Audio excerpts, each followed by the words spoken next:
아버지가 남기신 마지막 말은 이랬다. 돈이 다가 아니다. 아들아, 진짜 부자는 곁에 사람이 남는 사람이더라. 그 말을 처음 들었을 때는 고개를 끄덕이면서도 속으로는 좀 비웃었다. 그래도 돈 없으면 사람도 떠나지 않나요, 아버지? 20살 때 난 그랬다. 돈이 없으면 밥도 못 먹고 일자리도 못 구하고 여자친구한테 커피 한 잔도 못 사준다. 돈이 있으면 당당해지고 없으면 주눅든다.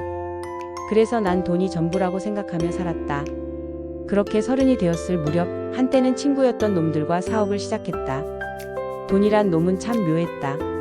같은 테이블에 앉아있던 녀석들도 돈 앞에서는 낯선 얼굴이 되었다. 그때 처음으로 알았다.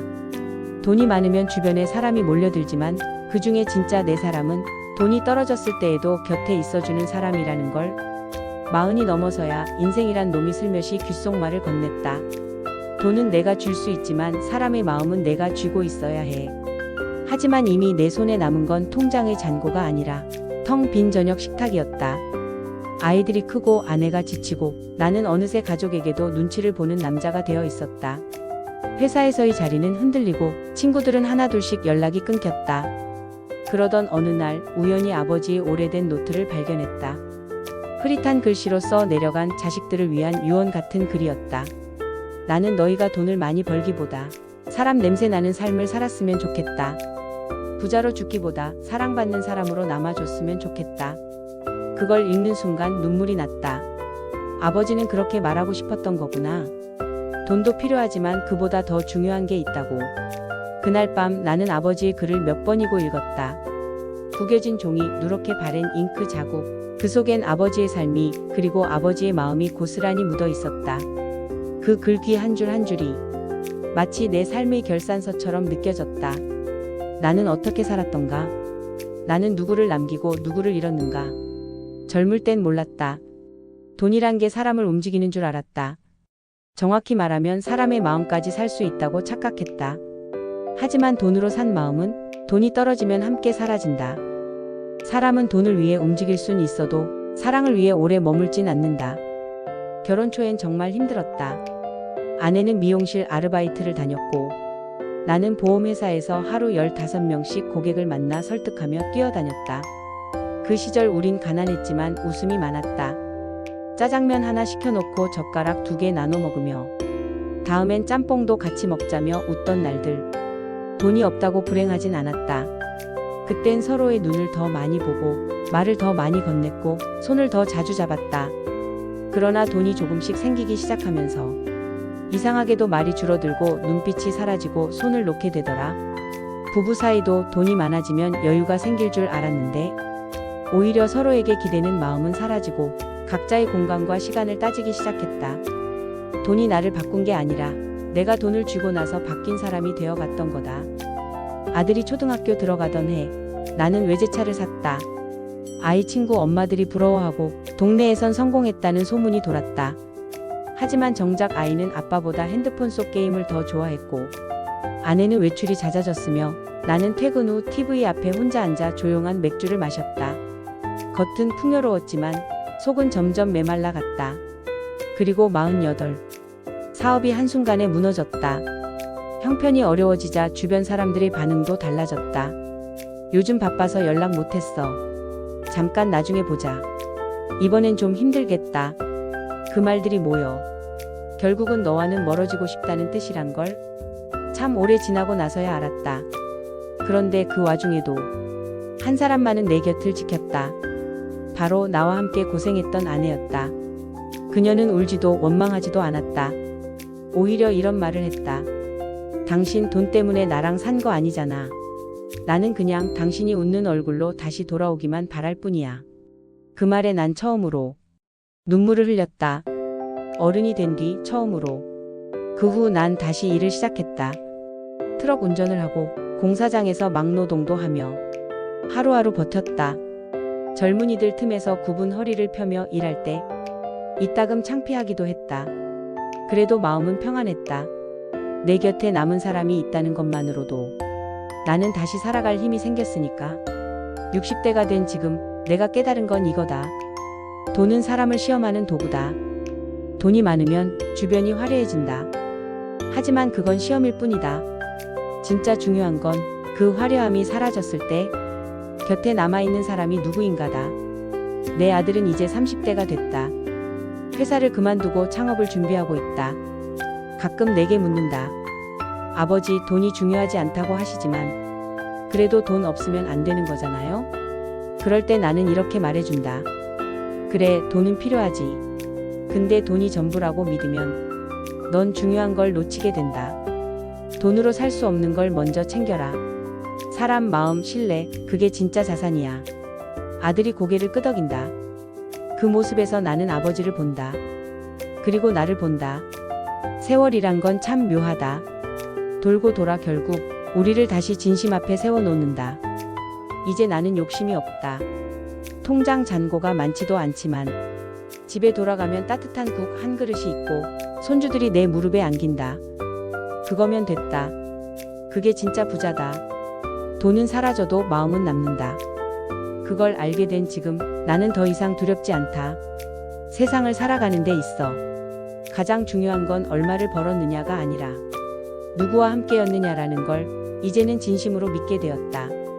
사람들은 퇴직을 끝이라 말한다. 하지만 나는 퇴직이야말로 진짜 시작이었음을 지금에서야 고백한다. 그날이 아직도 생생하다. 서랍에 이름이 붙어있던 마지막 날. 사무실 책상 위에 놓인 내 이름표를 조용히 떼어내고 손에 쥔 종이 박스 하나. 30년을 일했던 회사에서 내게 남은 건 고작 그것뿐이었다. 회사 현관문을 나서는데 누가 등을 툭 치는 것 같았다. 그 순간 나는 이제 어디로 가야 하지? 그 생각이 내 발목을 잡았다. 퇴직은 그렇게 찾아왔다. 마치 예고 없는 겨울비처럼 차갑고 조용하게.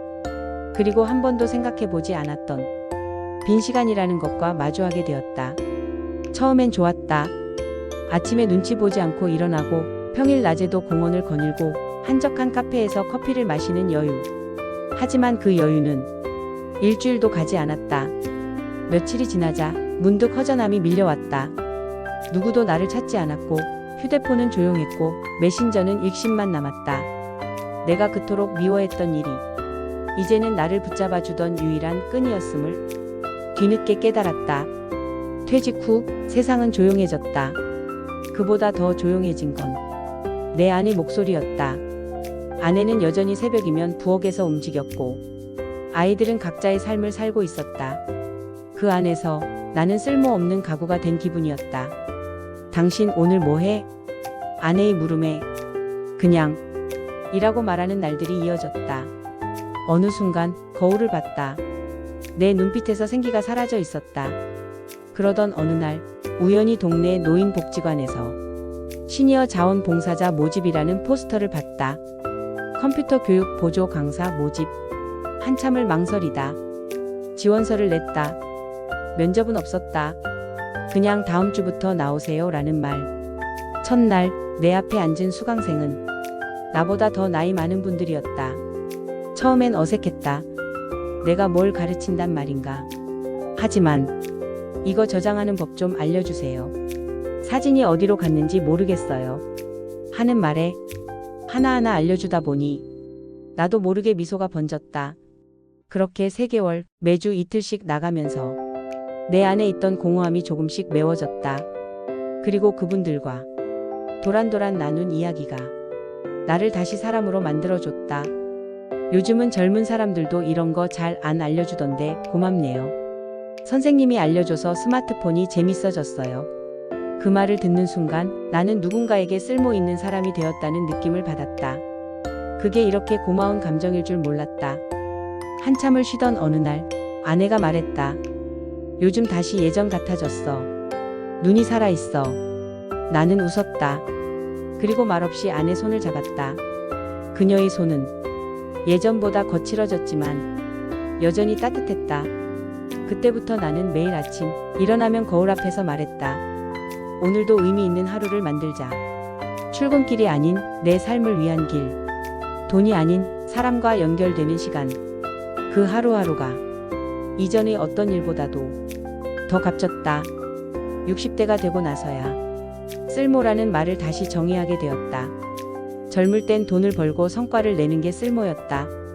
하지만 지금은 누군가의 하루에 온기를 더해주는 것, 그게 진짜 쓸모다. 요즘은 동네 도서관에서 아이들 책을 정리해주는 봉사도 하고 한글 교실에서 어르신들 글씨도 봐드린다. 한 달에 몇 번은 혼자 버스를 타고 나들이도 간다. 서울의 옛 골목을 걷고 시장을 둘러보며 소소한 삶을 느낀다. 퇴직 후에야 비로소 나를 알게 되었다. 나는 누군가의 직함이 아니고 어떤 회사의 번호표도 아니었다. 나는 그저 나였다. 그걸 알게 되니 세상이 조금 더 따뜻하게 느껴졌다. 내가 연금을 몽땅 넘겨준 건 잘한 일일까? 바보 같은 짓이었을까? 요즘도 가끔 생각한다. 어쩌면 그건 그저 아버지로서 마지막 자존심이었는지도 모른다. 그날은 유난히 바람이 차가웠다. 겨울이 문턱을 넘기 전인데 내 마음속은 한겨울이었다. 은행 상담 창구에서 나는 내 앞으로 들어오던 국민연금 계좌를 딸아이 앞으로 자동 이체하도록 바꿨다. 그녀는 맞벌이 엄마였다. 남편은 자영업을 하다 망했고 아이는 둘이었으며 집은 전세에 은행 대출이 가득했다. 내가 뭘 해줄 수 있을까? 그 고민 끝에 남은 건 내가 매달 받는 그 얼마 안 되는 연금이었다. 사람들은 말했다. 그 나이에 바보냐? 자식은 자식이고 당신 노후는 어떻게 하려고 그래? 돈 주면 당연한 줄 알아. 절대 고맙단 말 안 해. 다 맞는 말이었다. 정말이지 다 맞는 말이었다. 하지만 나는 그럼에도 불구하고 주고 싶었다. 딸아이는 전화 한 통으로도 내게 짐이 되지 않으려 안간힘을 썼다. 아빠 잘 지내? 밥은 드셨어? 그 짧은 안부 인사 속엔 자신의 사정 말할 틈도 없었다. 하지만 나는 안다. 그 말투 뒤에 숨은 고단함을. 그래서 나는 내 연금을 건넸다. 얘야, 이건 아빠가 너한테 주는 용돈이야. 매달 나오는 거니까 부담 갖지 마. 딸은 울었다. 그날 전화를 끊고 나는 멍하니 텅 빈 거실에 앉아 하루를 보냈다.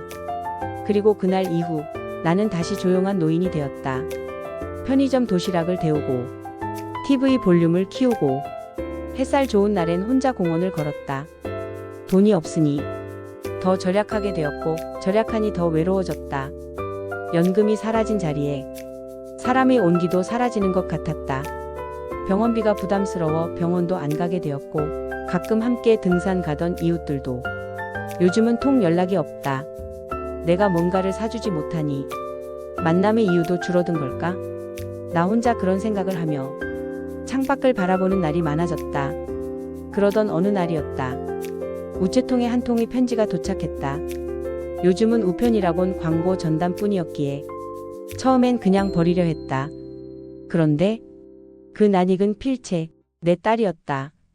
봉투를 뜯자 접힌 종이 사이로 딸의 글씨가 또박또박 적혀 있었다. 아빠에게. 아빠 미안해요. 아빠가 연금을 보내주셨을 때 고맙다고도 못했어요. 사실 너무 부끄러웠어요. 딸이 돼서 아빠한테 받기만 한다는 게요. 요즘 아빠가 어떻게 지내시는지 묻지도 못하고 찾아뵙지도 못하고 자식이지만 자식 노릇도 못하고 살았네요. 그런데 아빠, 그 연금 덕분에 아이들 학원비도 냈고 남편도 다시 일 시작할 수 있었어요. 아빠가 아니었으면 우린 많이 무너졌을 거예요. 그리고 아빠, 이제 제가 조금 여유가 생겼어요. 이제 그만 아빠 연금은 아빠 거로 돌려주세요. 아니면 저희가 드릴게요. 이제부터는 아빠가 받으셔야 해요. 나는 편지를 다 읽고도 한참을 움직이지 못했다. 누가 봤으면 민망했을 만큼 눈물이 줄줄 흘렀다. 세상에 이렇게 따뜻한 편지 한 장이 이렇게 오래된 마음을 적셔줄 줄 몰랐다. 다음 날 나는 딸에게 전화를 걸었다. 얘야, 편지 잘 받았다. 아빠가 줄 수 있어서 좋았고 네가 그렇게 말해줘서 더 고맙다. 그리고 말했다. 아빠는 괜찮아. 내가 잘 사는 게 그게 내 연금보다 더 큰 위로야. 딸은 또 울었다. 나는 말없이 그 울음을 듣고만 있었다. 지금도 내 책상 서랍엔 그 편지가 들어있다. 가끔 마음이 외로워지면 나는 그 편지를 꺼내 읽는다. 돈은 사라졌지만 그 편지 한 장이 내 삶의 연금이 되었다. 에필로그. 사랑하는 여러분, 혹시도 지금 누군가를 위해 포기한 것이 있다면 그건 절대 잃은 것이 아닙니다. 당장은 외롭고 허전하고 가끔은 후회스러울지 몰라도 그 마음은 반드시 누군가에게 닿습니다. 그게 딸일 수도 아들일 수도 혹은 손주일 수도 있습니다. 돈이 주는 안정도 소중하지만 때론 그보다 따뜻한 말 한마디, 편지 한 장이 우리 마음을 더 오래 지켜줍니다. 오늘 당신의 마음에도 그런 편지 하나 남겨지길 바랍니다. 사람들은 말한다. 돈과 친구는 섞지 말라고. 그 말 난 너무 늦게 알았다. 내게는 40년 지기 친구가 있었다. 중학교 때부터 붙어 다녔다. 같이 싸우고 같이 웃고 같이 연애 상담하고 결혼식 땐 서로의 축사를 직접 읽어줬다.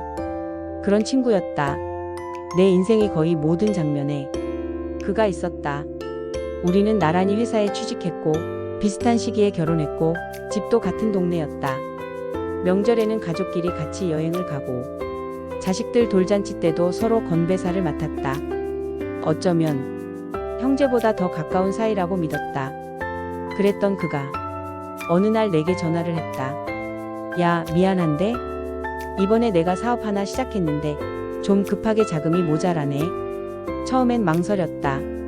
금액이 적지 않았기 때문이다. 3천만 원. 내 노후 자금 일부였다. 하지만 그는 말했다. 형제한테도 못 말하는 건데 너니까 말하는 거다. 그 말 한마디에 나는 마음을 열었다. 은행에서 적금을 깨고 보증보험 하나 해지해서 돈을 맞췄다. 그리고 아무 조건 없이 그의 통장으로 송금했다. 고맙다. 진짜 잊지 않을게. 그는 그렇게 말하며 나를 와락 안았다. 그로부터 시간이 흘렀다. 처음 한두 달은 전화도 자주 왔다. 형님, 이번 달은 매출 괜찮았어요. 조금만 더 기다려줘요. 곧 갚을게요. 하지만 그 다음 달부터는 점점 연락이 뜸해졌다. 문자를 보내도 답이 없고 전화를 하면 꺼져 있고 어쩌다 받으면 요즘 너무 정신이 없다는 말뿐. 결국 나는 그의 아내를 통해 그가 사업을 접었다는 이야기를 들었다. 배신감보다 당황스러움이 더 컸다. 우정이 돈 앞에서 이렇게 무너질 줄은 정말 상상도 못했다. 우리 사이엔 믿음이라는 두 글자가 굳건히 자리하고 있다고 확신했기 때문이다. 몇 달 뒤 그가 동네 마트 앞에서 다른 친구들과 웃으며 있는 걸 봤다. 멀리서 내 시선이 닿았지만 그는 내게 눈길조차 주지 않았다. 그날 집에 돌아와 혼자 소주를 마셨다. 참 쓴 날이었다. 나는 그에게 돈을 잃은 게 아니다. 사람을 잃은 거다. 그게 더 아팠다. 우정은 돈보다 단단하다고 믿었는데 현실은 그렇지 않았다. 그날 이후 나는 사람을 조심하게 되었다. 돈 이야기를 꺼내는 순간 나는 경계를 세운다. 아쉽지만 그게 현실이었다. 하지만 그럼에도 불구하고 나는 그를 원망하진 않는다. 그와 함께 웃었던 날들도 진심이 담겼던 대화들도 거짓은 아니었을 테니까. 다만 우리의 우정은 돈이라는 시험을 통과하지 못한 거다. 어느 날 그가 꿈에 나왔다. 술에 취한 얼굴로 내게 말했다. 미안하다.